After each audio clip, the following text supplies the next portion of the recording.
Hello everybody, as promised, here's a little tutorial on drawing a face. I've tried to simplify it as much as I can, but you can't get away from looking at the detail in as much as there's a circle, which is why we've been drawing lots of circles, haven't we? So start off with a circle, which I drew inside that, and then if you sort of guess, because everybody's face is longer or shorter, give it a guess. Cut off the edge there, like that, where the bottom of the chin might be, and draw your face accordingly. I'm going to give her some cheekbones. I'm not doing this too detailed because you could go into such mathematical detail, because there are rules that you can follow when you could look it up online or in a book. Rules that you can follow for the perfect face, but none of us have got perfect faces. Well, some of us might have. Very lucky to have. So there you go, you've got a face, and that's the top of the head, roughly. Right. This is just to give you a guide. And here, I mean, this is a terrible drawing, so I did it quickly. But if you see, here's your circle, look, if you mark the centre of this circle, like that,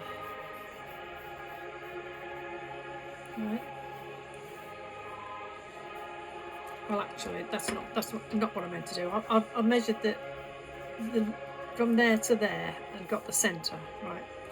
I did it the wrong way around there. So if you go from there to there, the centre is where the eyes are. I think when me included, I remember doing this as a young woman, always cutting the top of the head off, and you know it doesn't look right, but you don't know why. And if somebody says to you, the eyes are halfway down the whole skull, you don't quite believe it until you do it.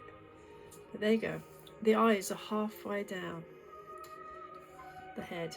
And a quick tip for placing the eyes, I was just trying to think of a simple way of explaining.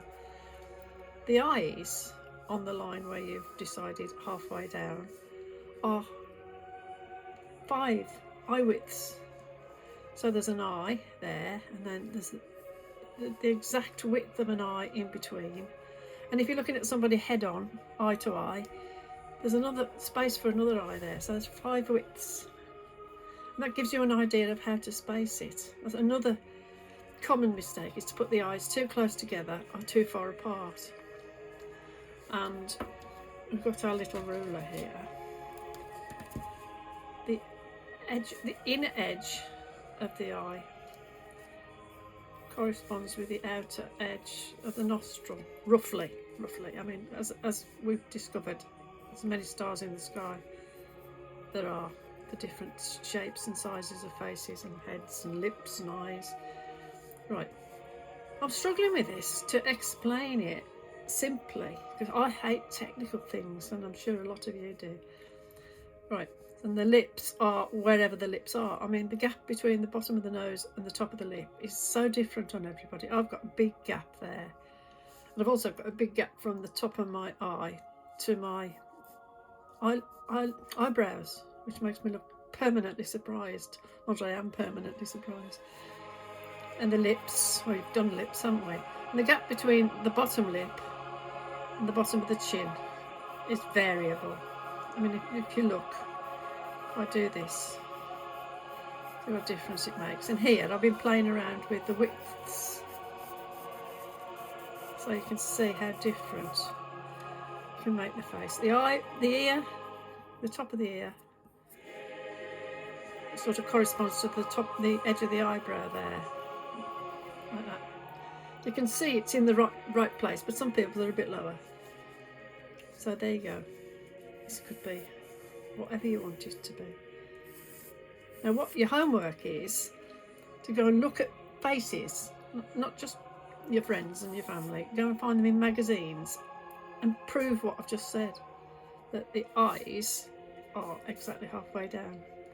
This will only work if the face is looking at you head on and the eyes are almost at your eye level. So that's your homework.